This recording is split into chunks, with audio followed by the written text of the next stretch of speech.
బందర్ మీసం మెలేసింది. TDP BJP బలపరిచిన Machilipatnam parliament Janasena అభ్యర్థి వల్లభనేని బాలశౌరి నామినేషన్ కు తరలివచ్చిన అభిమానం జన సునామీని తలపించింది.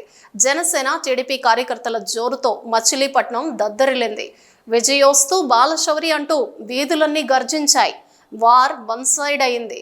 నామినేషన్ రోజే బాలశౌరి మరోసారి ప్రభంజనం సృష్టించబోతున్నారని నియోజకవర్గ ప్రజలు డిసైడ్ అయ్యారు. ఉదయం సుల్తాన్ నగర్ ఆంజనేయ స్వామి గుడి నుంచి భారీ ర్యాలీగా కూటమి సైన్యంతో తరలి వెళ్లారు.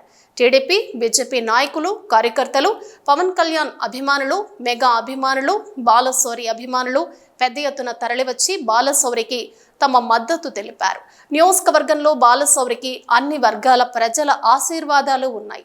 గత 5 ఏళ్లలో ఆయన నియోజకవర్గంలో చేపట్టిన అభివృద్ధి కార్యక్రమాలే ఆయనకు ప్లస్ పాయింట్గా మారాయి.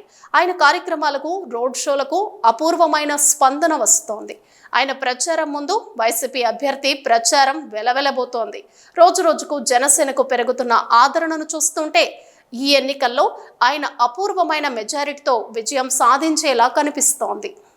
మచిలీపట్నంలో సుల్తాన్ నగర్ ఆంజనేయ స్వామి గుడి దగ్గర నుంచి నేను పార్లమెంట్ సభ్యుడిగా పోటీ చేస్తున్నటువంటి నేను, అలాగే కొల్లి రవీంద్ర గారు, పెద్దల నారాయణ గారు అందరం కలిసి ఆంజనేయ స్వామి గుడిలో పూజలు చేసుకొని ప్రజలందరి యొక్క ఆశీర్వాదం దీవెనలు మాకు కావాలని చెప్పి ఆ భగవంతుడిని కోరుకుంటాం. ఆ భగవంతుడి యొక్క ఆశీస్సులు కూడా మాకు కావాలని కోరుకుంటాం.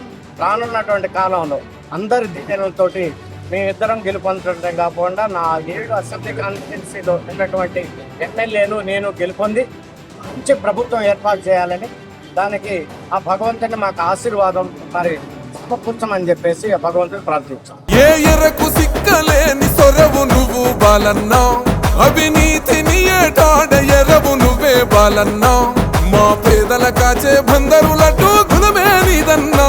ఓహో టక్కర టక్కర టక్కరటం కొట్టరను రిధం, జనసేన జెండా ఎత్తిండో బోలన్నో ఏకుదం. టక్కర టక్కర టక్కరటం కొట్టరను రిధం, జై బాలశౌర్యన్నదిరో మచిలీపట్నం.